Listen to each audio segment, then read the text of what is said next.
आज सकाळी डब्याची गडबड होती, त्याच्यामुळे जास्त काही मला व्लॉगसाठी शूट करताच आलं नाही. त्यानंतर सरळ-सरळ दुपारी घरातली सगळी कामं आवरली आणि मग घेतलं एक ज्वेलरी शूट करायला. जी ज्वेलरी मला ताईंनी पाठवली होती, त्याचे कानातले मला इतके आवडले होते, की मी बरेच दिवस झाला विचार करत होते घ्यायचा. आणि हो, नेमके तेच आले. त्यांनी हाताने तयार केलेलं मंगळसूत्र आणि कर्णफुलं तर इतकी सुंदर होती, मला लिटरली ती खूप आवडली होती. असो. माझा तो व्लॉग दुसऱ्या चॅनलवर अपलोड केलेला आहे. तो तुम्ही तिथे जाऊन नक्की बघा. आणि हो, खरं तर हँडमेड ज्वेलरी करायला किती कष्ट घ्यावे लागत असतील, हे त्यावेळेस मला समजलं. नंतर तयार होऊन आवरलं आणि हा जो या साडीवरचा ब्लाउज आहे, तो मला पर्सनली खूप आवडतो. कारण मी यासाठी ना वेगळं-वेगळं नेट घेऊन तो पूर्ण ब्लाउज जोडलाय आणि तो खरंच खूप छान टर्नआउट झालाय.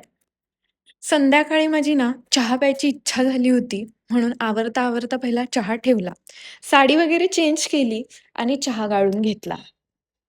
आपल्या बायकांचं एक काम झालं की दुसरी कामं तर हजरच असतात. मग चहा थंड होईपर्यंत पटापट साडी घडी घालून घेतली आणि उरलेला सगळा पसारा आवरला. बऱ्याच जणांनी मला मेसेज केला होता, की मुळचंदमधून घेतलेली साडी दाखव. तर ही आहे ती लोटस पैठणी, जी पिवळ्या कलरमध्ये आहे आणि अप्रतिम अशा गोल्ड आणि पिंक कलरमध्ये त्याचे काठ आहेत. आणि हा आहे त्याचा पदर, जो मला पर्सनली खूप आवडलाय.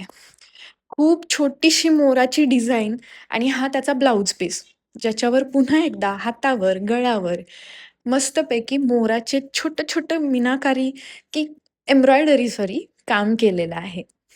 असो, तोपर्यंत चहा पण थंड झाला आणि मग लसूण सोलायला घेतला.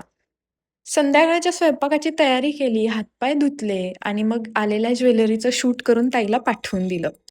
माझ्या लेकरांना खायला दिलं आणि असा होता माझा आजचा गडबडीचा, पण अगदी आनंदाने भरलेला दिवस. चला, भेटूयात उद्या. तोपर्यंत बाय.